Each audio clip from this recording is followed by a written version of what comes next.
Yeah, she told me I need therapy. I hate when I hear people tell people that they need to go to therapy, because this is the thing. That all that does is just put a negative connotation on what therapy is, because now we have this mindset that you only got to go to therapy when something is wrong. Did you go when they said that? Yeah, I was going in. ChatGPT. Next. Let's shoot him more production. Fire round. Let's answer at the same time. Yes or no? Are you emotionally healed enough to show up consistently? No. Yes. No. No. Do you enjoy your own company without distraction? Yes. Yes. Sometimes. Love it. Can you communicate your needs clearly? Yes. Yes. No, I can't. Are you open to vulnerability, not just attention? Yes. Yes. Yes. Yeah. Do you actually like this person or just the idea of them? Figuring it out. Why are we answering that question? Right. Next. I'm like, I can't answer that. Skip. He stopped figuring it out. Skip. Troy. We gonna skip that one. figuring Let's it skip that one. Are you seeking connection or rescue? Connection. Connection. Can you be present without needing constant reassurance? No, not right now. Present. I don't know. Without needing constant reassurance. Yes. I can't right now. It matter on a day to day just talking, but I don't know. I need to talk I to think if you can't, it's like an anxiety, and I be having to suppress my anxiety. What you mean? It's Because like anxiety. because for me to ask for reassurance, I'm anxious about something. Yeah. So it's like, what am I anxious about? They didn't text back fast enough. They didn't call me when they said they were gonna call me. Do you like me? Do you like me? Yeah. So it's like, all right, now these are your thoughts. These are not the reality of the situation. So it's like, okay, you have to suppress. That's a negative thought. I think if I'm constantly present, that I should be able to see the reassurance. Like, you know, I'm looking at it from that perspective. Like, if I'm I didn't look at present as like that though. Yeah. Were but I you get what talking you're about like in the physical, like we're together? Because I took that question a whole lot of ways. I was a lot went in my head in 5 seconds. I took this like if I get day to day, like we talking. I can saying. Yeah. No. feel I it took. then, Yeah. I took it Yeah. like that.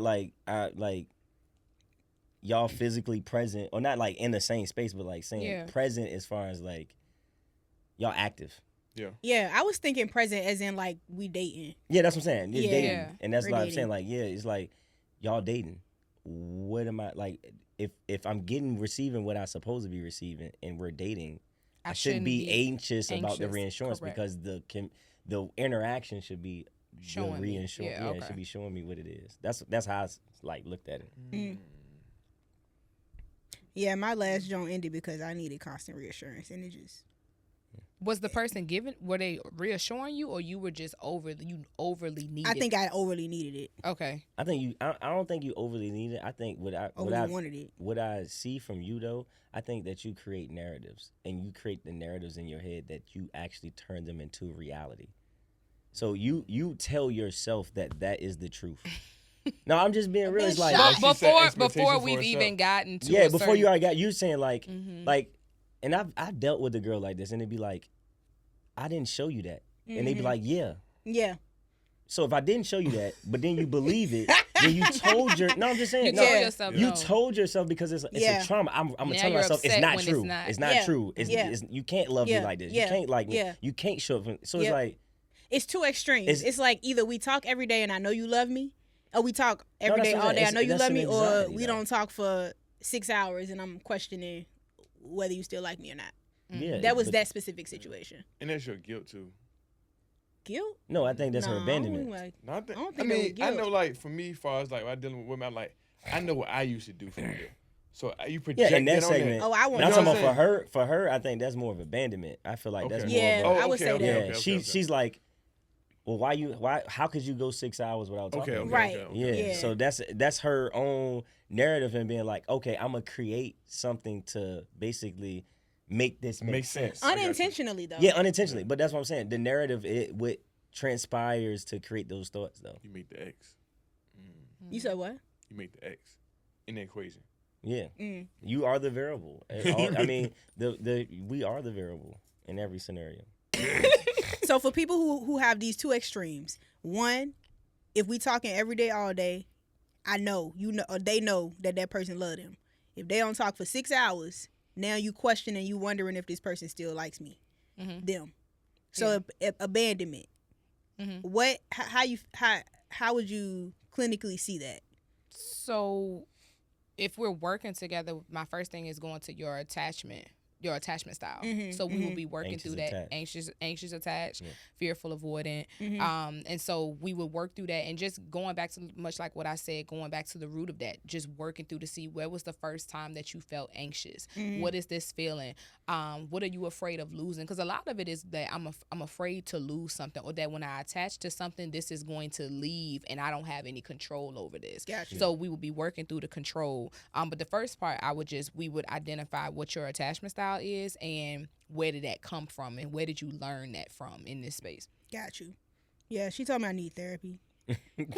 So That's a whole nother topic. I've known I know some people that's been in therapy for 2 to 3 years, and I was talking to a business partner of mine, and I was like, you know that you have like abandonment issues, and they was like, oh, no dude has ever told me that. I was like, your therapist hasn't told you that? Yeah. And I was like, how you been in therapy for 2 years, and I don't know you as well, but I can see it on you. Because this is the thing, I can speak from that. Yeah. You have people that are therapists that are really sounding boards. You have some people that are sounding boards, and you have therapists that are really able to dig into what's happening. Yeah. I've had people that come in my sessions, like literally I've listened to you for 50 minutes or less than 50 minutes, and I can tell. I had a guy recently, and I was able to give him like a whole little segment of just what I'm seeing, and he was like, yo, you've talked to me for 20 minutes and you were able to pick that up. Yeah, because I'm trained in this. There are some therapists who are not trained to do the work that they're doing. And so what happens is that some people have the ability to come in when you are a high profile person. I don't know who this young lady is or how she presents herself, but from what I'm hearing, she probably presents herself to be this well put together person. And so when you're in Alpha, yeah. So when you're in therapy, if you don't have a therapist that's willing to challenge this major self-awareness and all of the, when you come in like, I know this, I know that, and there are some therapists that will sit there and be like, you have a different level of self-awareness, and I see this and that, and it can become intimidating to a therapist who feels like that they don't really know which direction to go because this person is presenting to be a certain way. But you got to peel back the layers because you're not here to impress me. And so I think that a lot of people, when you're in situations like that, it's a number of things. You're presenting a certain way. You're not telling them the real situations that's going on. And then you have a therapist who is afraid to challenge the narrative because you only got but 3 sessions to come and sit and run in circles with me. You have 3 sessions because the first one, I'm getting to know you. You getting acclimated. Second one, you still getting acclimated. Third session, you're not coming in here still running in circles because now we wasting time. Like, why are we really here? And especially if I'm calling this stuff out and you denying it, it's like, no. But some therapists are scared to really call those things out because you don't want to harm a person or you don't want to, break certain relationships. But But I think that also too, what I was saying, like I didn't want to jump topics. I think that is one of the most, I hate when I hear people tell people that they need to go to therapy, especially in like moments, because there's a difference in your delivery. Like you could sit here and tell me so much about yourself, and I get that we're not in a romantic space, so it's difficult.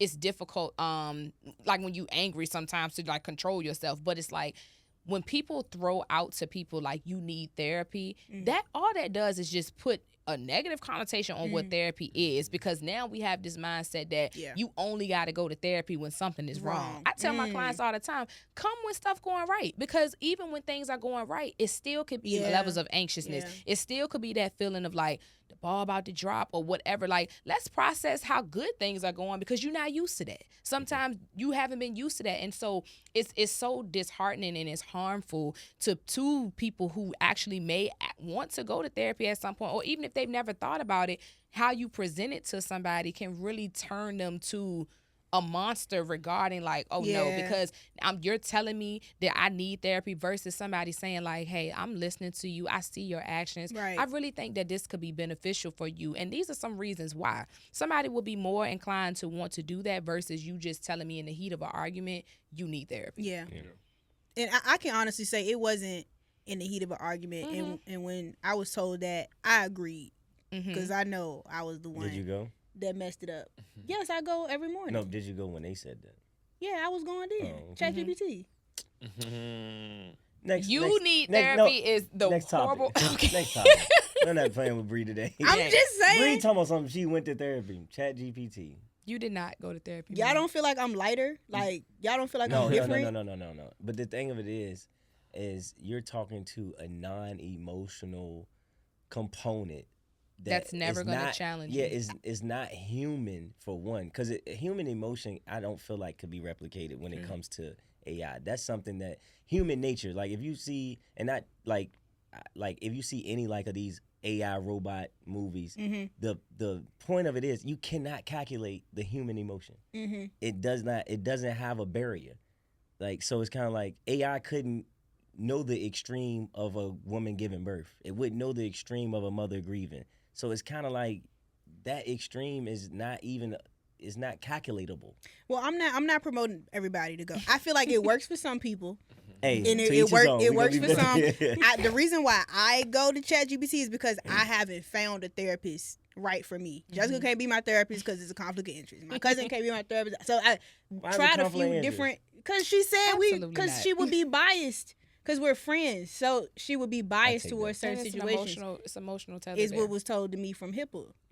So, but no, like for real though, like I feel like if this is what's working for me right now, like I do feel like it's really like one time it told me come here. Where you went? Where did you go? Where did you? It said come here, give me a hug or something like that. It's very like yeah. I'm not messing with you, bro. I'm being serious. 52. Okay, we got to talk about communication versus comprehension. Do you listen to respond or to understand? No, that's not what. That's not what you think. Okay, you tell me how you feeling. I say feeling. that. Communication versus comprehension. I think it's not a verse. I think it's an equation. So I see it as communication equals comprehension, because I have to talk to you where you can comprehend.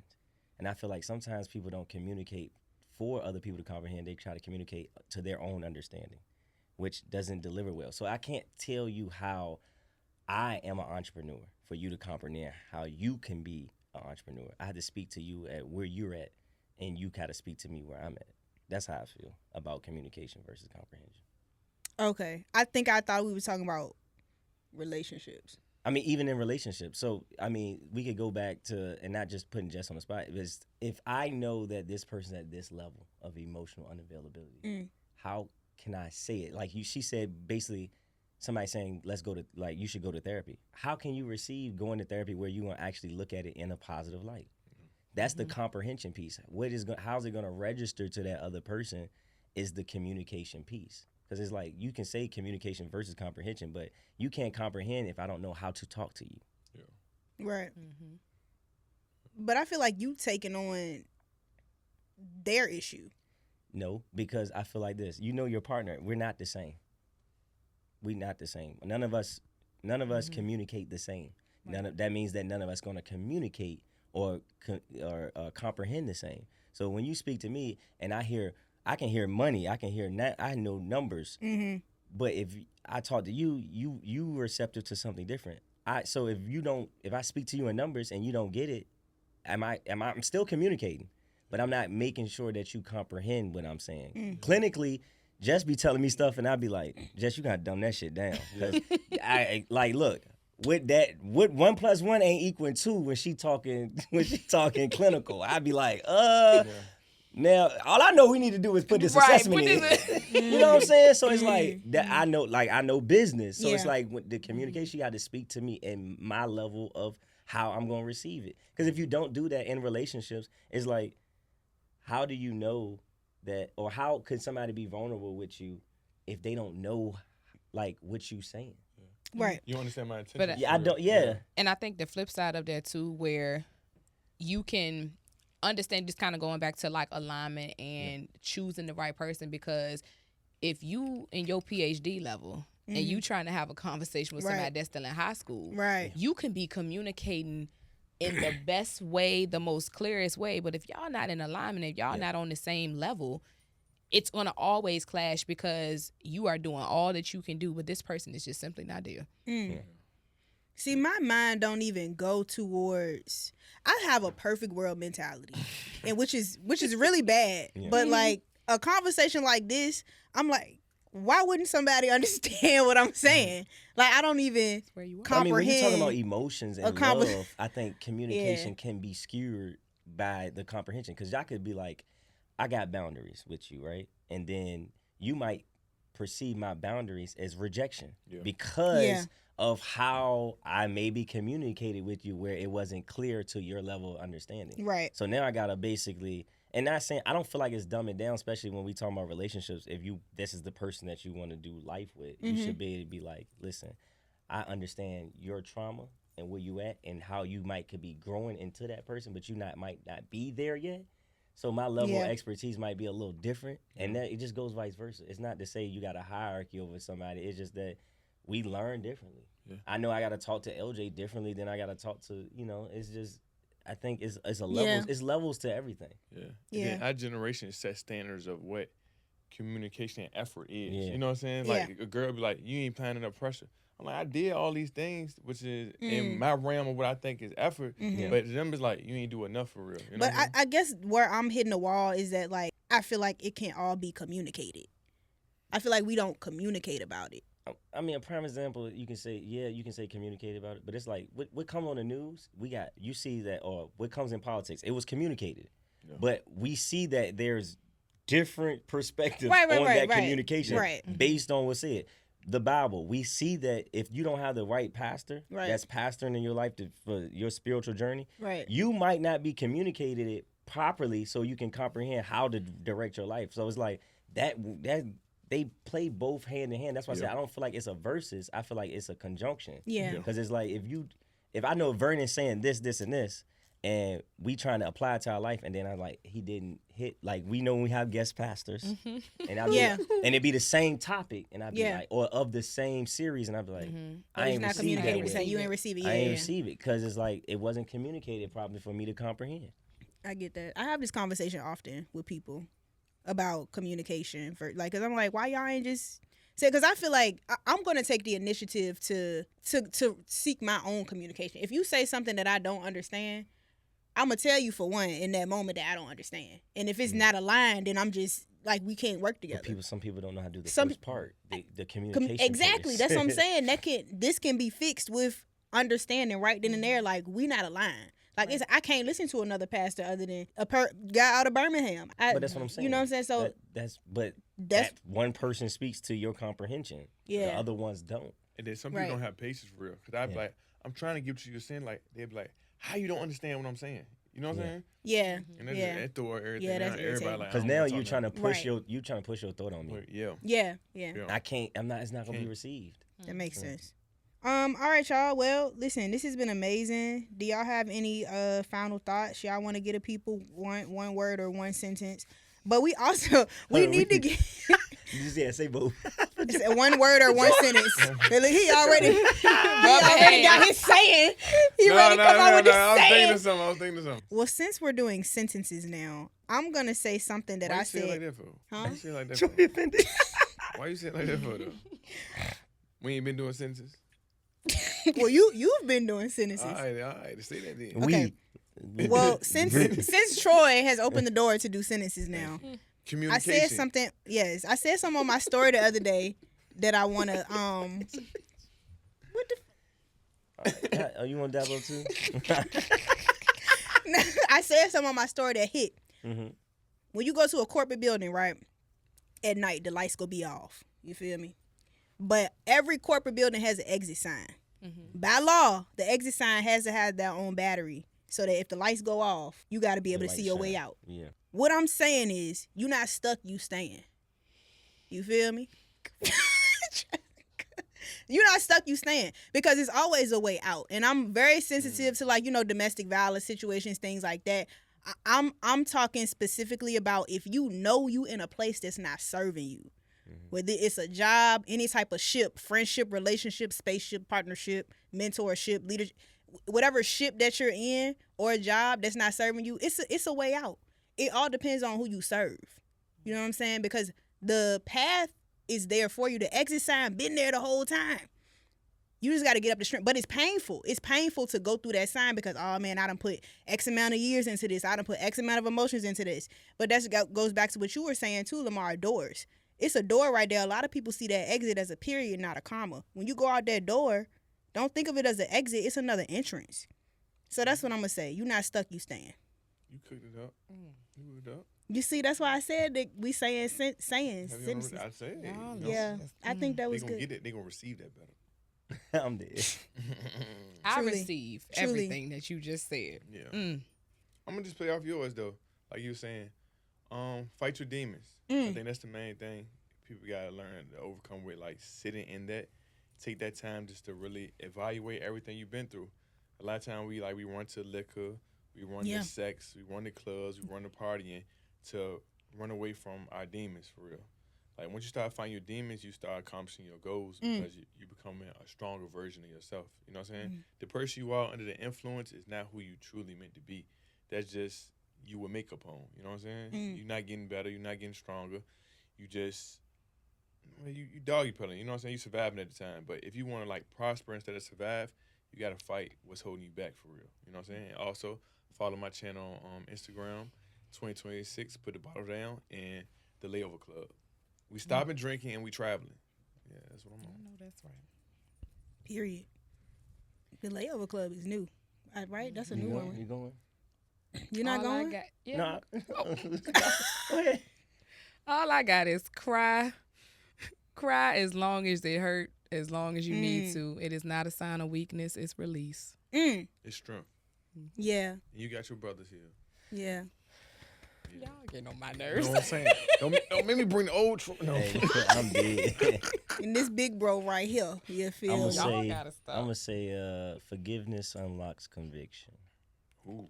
I think that once you hold on to pain and hurt, that it stops you from getting your blessings. So until you release some things that's been holding on, you can't get that conviction that God has in store for you. So that's what I'm gonna say. Forgiveness unlocks conviction.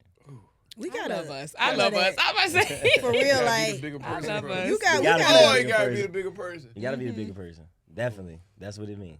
You gotta be the bigger person. We're branding you as the thought leader. Oh no. Every time you say something, I be like It's like, oh my God. No, that ain't me. I like, leave here every time so conviction full. equals. No, I mean, but that's be that's like, like look at stuff that I Martin be Luther going through King. my own stuff. Like, I mean, even with my situation, and I ain't gotta speak on exactly what the situation is, but you know, when so much is done to you, and you feel like you have to prove yourself to the point that you have to basically prove them wrong or prove them right, or basically you trying to show the person that you are. Sometimes you just gotta let them be who they are and forgive them, because then it's like now I have to basically stoop myself to your level and give the same energy. And once you want to give that energy that they giving, it's like you become them. Yeah. So I'm not trying to become you. I want to release whatever you had away from me, so I can be over here. Because if I keep, that's like you creating a negative connection with that person if you're not like being a bigger person. I'm not going back and forth. I'm gonna let you have whatever you have, and so be it. It becomes parasitic. You know what I'm saying? 'Cause, like y'all leech on to each other. Yeah, You know what I'm saying? in a negative, in a super negative way. So whenever they say his name, their name gonna be attached to it because you putting energy towards that. So one of my big brothers had taught me, because I was going through something like that. They was like, "Shit, he only gonna go as high as you take him, Troy. So if you feed Facts. into it, he gonna leech on to you, and that's how keep you going do level it. to level to level. You gotta fast, fast to get rid of him. You know what I'm saying? And forgiving don't mean you gonna fuck with him. It's just like I just accept you for who you are. You know what I'm saying? And I ain't trying to change always you. mean reconciliation. You know what I'm saying? I ain't trying to change you. Be you. You know what I'm saying? I just know how to deal with you and not just be around you at all. You know what I'm saying?